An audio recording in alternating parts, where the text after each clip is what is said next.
Bismillahirrahmanirrahim. Assalamualaikum warahmatullahi wabarakatuh. Innal hamdalillah asyhadu an la ilaha illallah wahdahu la syarika lah wa asyhadu anna Muhammadan abduhu wa rasuluh. Allahumma shalli ala Muhammad wa ala alihi wa ashabihi ajma'in, amma ba'd.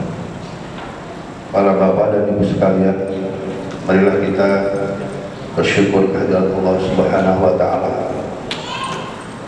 Diberikannya kita nikmat iman dalam dada kita, diberikannya kebebasan kita untuk beribadah ini, beribadah itu sesuai syariat yang Kau turunkan, ya Allah.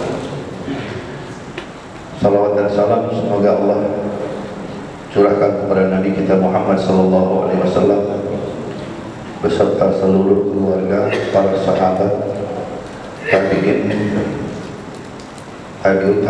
termasuk kita sekalian para pengikutnya ila yaumil qiyamah. Amin ya rabbal alamin. Bapak dan ibu sekalian yang dirahmati oleh Allah,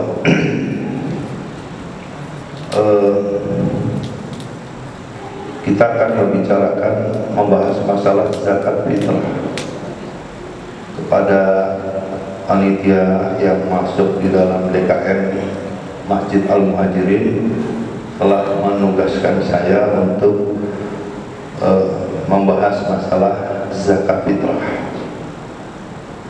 Namun sebelum itu izinkanlah saya untuk menyampaikan ada pertanyaan sekitar 2 pekan yang lalu, yaitu mengenai sholat isyraq, yaitu sholat setelah subuh.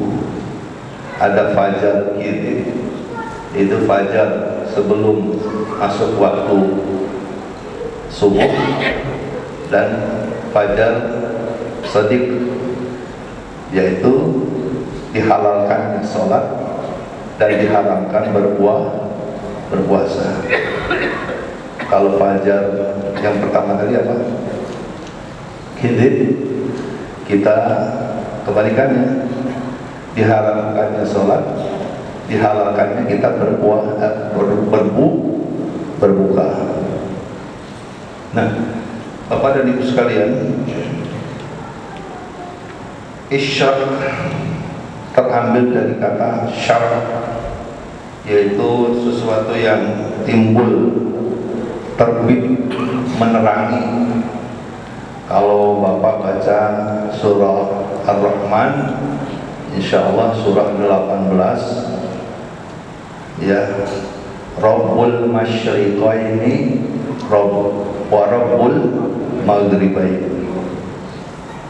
Nah, jadi isyraq itu bukanlah nama, ingat, isyraq itu bukanlah nama dari sebuah sholat. Sholat isyraq bukan. Itu berkaitan dengan peredaran orbit matahari. Saya bacakan hadisnya dari Anas bin Malik radhiyallahu anhu, riwayat Imam Tirmidzi, hadis ke-586.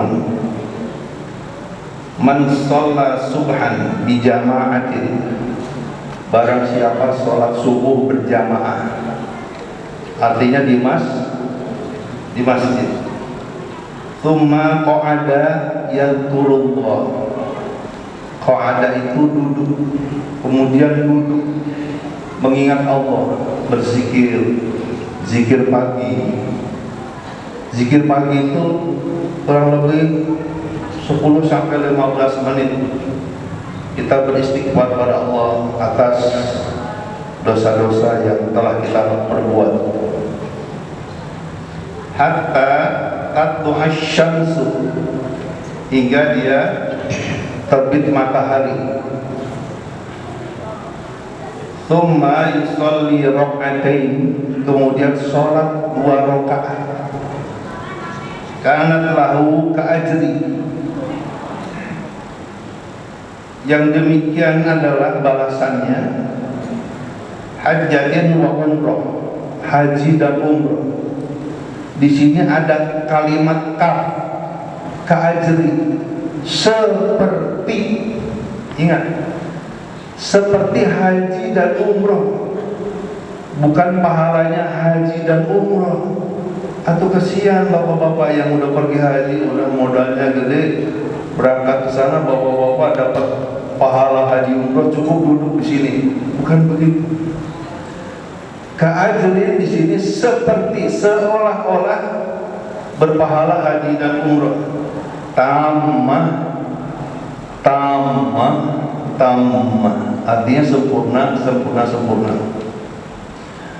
Nah, kapan kira-kira salat isyraq itu dimulai?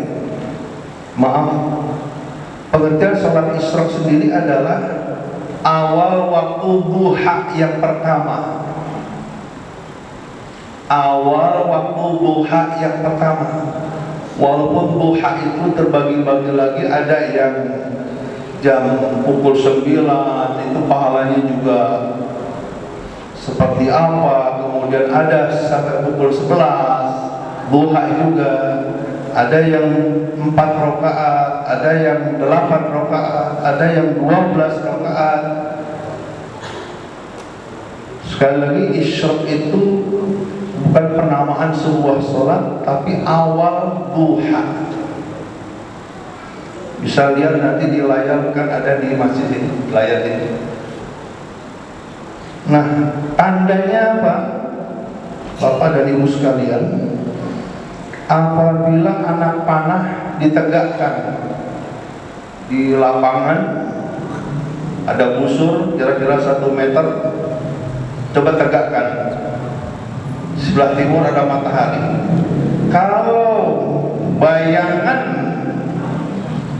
tombak itu sudah sama tingginya dengan tombaknya itu sendiri, nah itu sudah waktu duha, awal waktu duha.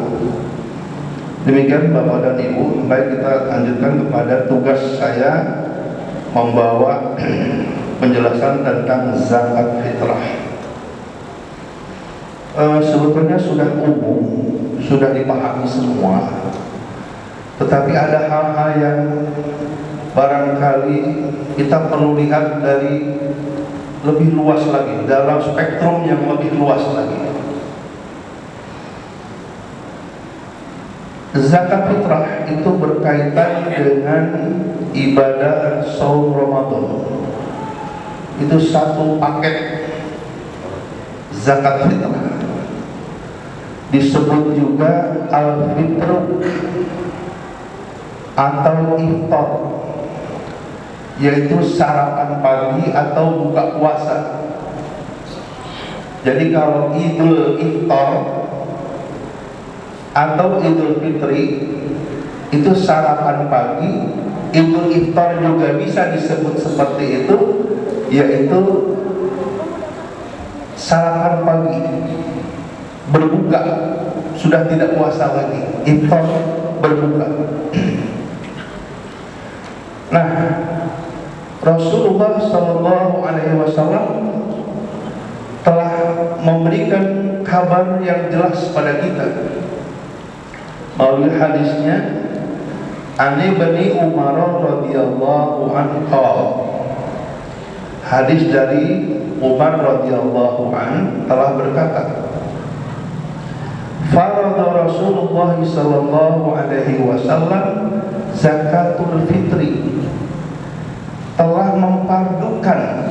Farada ini fi'il madhi, telah, masa lampau, telah difardukan kepada kita semua yang ada di sini, yaitu zakatul fitri.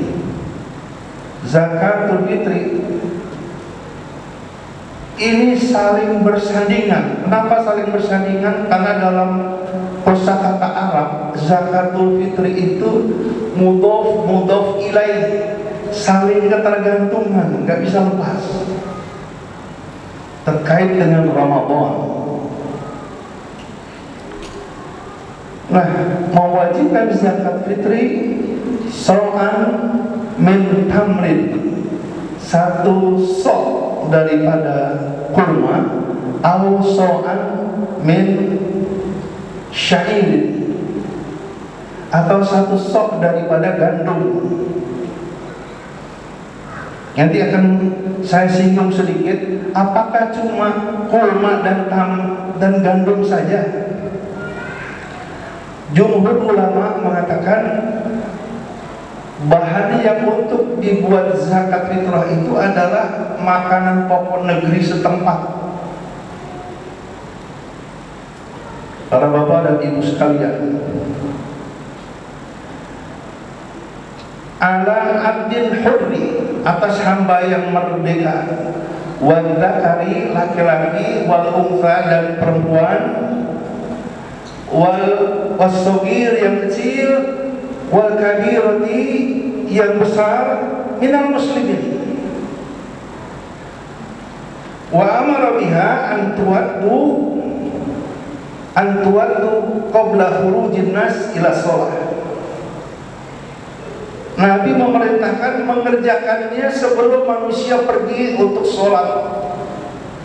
Insya Allah kalau yang kita di lapangan ya Pak ya, kita di lapangan tunaikan sebelum sholat Idul Fitri, agar itu bisa diterima makbul sebagai zakat fitrah.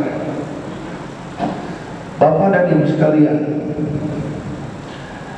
ini di Indonesia makanan pokoknya yaitu beras. Sekarang saya tanya dengan antum yang baju batik ini, ya, antum makan beras, makan nasi, ya, makan nasi, ada rasanya nggak? Ada. Apa rasanya? Ya. Oh, itu beras mana itu? Beras mahal itu, ada manis-manisnya. Sedangkan di Arab sana ada 5 jenis yang di zakat fitrahkan. Yang pertama, so'an min ta'amin, satu sok dari makanan. Yang kedua, awso'an min tamrin, yaitu satu sok dari kurma. Yang ketiga, awso'an min syairin, satu sok dari gandum. Yang keempat, awso'an min zabibin, yaitu anggur kering. Apa itu anggur kering? Ya, kismis. Masya Allah, udah selesai Pak. Pelajaran kita hari ini udah selesai. Kismis, ya. Yang kelima adalah al-so'an min akitin. Akitin itu artinya susu yang sudah kering. Nah, kelima jenis makanan ini itu kan enak semua ya. Enak semua kan? Bapak, kismis enak gak Pak? Enak kan? Nah, bagaimana dengan di Indonesia? Ini pertanyaan besar.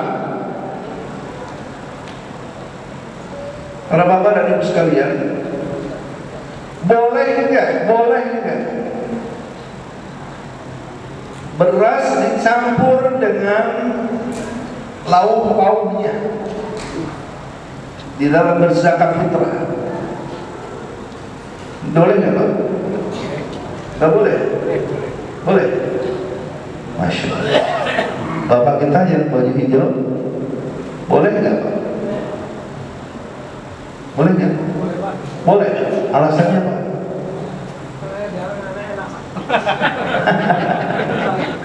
Supaya sama enaknya dengan yang di diharap.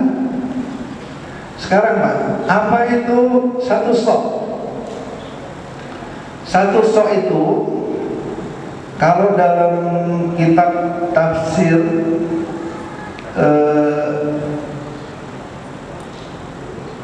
yang saya peroleh, pengertian satu sok adalah 4 mud. 4 mud. Satu mudnya yaitu 2 kali apa namanya? Seokan. Seokan. Misalnya ini beras, saya siuk ini 1, 2, itu 1 mud. Sedangkan ini ada 4 mud, berarti 8, kira-kira seperti itu. Ya kalau nanti mau pakai tangan nggak pakai literan ya silahkan. Saya rasa panitia di sini fleksibel. Nah, Bapak dan Ibu yang dirahmati oleh Allah, ini adalah untuk menghapus apa Pak? Dosa-dosa kita. Ada 2 dosa disebut dalam hadis, ada 2 dosa, yaitu yang pertama al-lagwi, cerita dusta, termasuk WA, WhatsApp. Ini apa namanya? Yang bohong-bohong apa namanya? Hoax. Nah, hoax. Berapa kali hari ini kita kirim hoax? Contohnya, Jokowi nggak ngomong apa-apa kok di situ malah dikasih tulisan saudara-saudara sudah terima THR ya. Itu hoax. Itu dosa loh. Nggak boleh. Al-lagwi, cerita bohong. Kemudian zakat fitrah juga untuk menghapus dosa ar-rafath, yaitu cerita-cerita cabul. Termasuk di dalamnya bukan hanya cerita, tapi kaitannya ada lagi di WhatsApp ini yang dangdutan. Mata kita hobi banget melihat yang begitu. Masya Allah, itu dosa-dosa yang gak disadari itu. Hapuslah dengan kita membayar fitrah. Nah itulah Bapak dan Ibu sekalian yang bisa saya sampaikan di kesempatan zakat fitrah ini. Ada yang lupa. Kalau tadi beras dengan lauk pauknya, boleh nggak dengan uang? Boleh. Abu Hanifah membolehkan dengan uang, tapi jumhur ulama adalah dengan makanan pokok. Kalau misalnya ada orang di sini, panitianya di sini berinisiatif setelah menerima zakat fitrah dalam bentuk uang mal, ya Bapak Ibu ini saya terima, nanti saya berikan beras ya, saya belikan beras. Cakep, seperti itu cakep. Mungkin saja DKM di sini mempersiapkan satu ruangan khusus untuk lumbung berasnya. Jadi kalau ada yang mau zakat fitrah, nggak mau repot-repot, Bapak Ibu makan yang harga berapa? 20.000 seliter. Oke, 20.000 dengan beliau simpulan ujung sana. Jadi langsung, walaupun dengan uang sudah ada itikat untuk dijadikan beras. Kemudian siapa yang menerima? Di dalam hadis yang sahih dan Al-Quranul Karim, Allah Subhanahu wa Ta'ala berfirman di dalam surah 9 ayat 60, innamas sadaqat lil fuqara wal masakin. Sesungguhnya sedekah itu untuk fakir miskin. Hanya dua itu, dua asnaf itu. Kalau di Al-Quran kan 8 asnaf, termasuk orang yang berhutang, yang sedang belajar, kemudian lain-lain sebagainya. Nah ini khusus zakat fitrah dua saja, fuqara wal masakin, agar mereka besoknya itu tidak meminta-minta, tidak kelaparan. Langsung saja sudah masak, berasnya enak, ada uang buat lauknya, buat dagingnya apa, Masya Allah. Inilah sendi-sendi keislaman yang dibangun melalui zakat fitrah. Demikian Bapak dan Ibu, barangkali kesempatan ada yang mau tanya, yang bisa saya jawab, yang nggak bisa saya jawab kemudian hari. Baik, kita akhiri pertemuan kita. Kita lanjutkan dengan sholat qiyamul lail. Subhanakallahumma wa bihamdik, asyhadu an la ilaha illa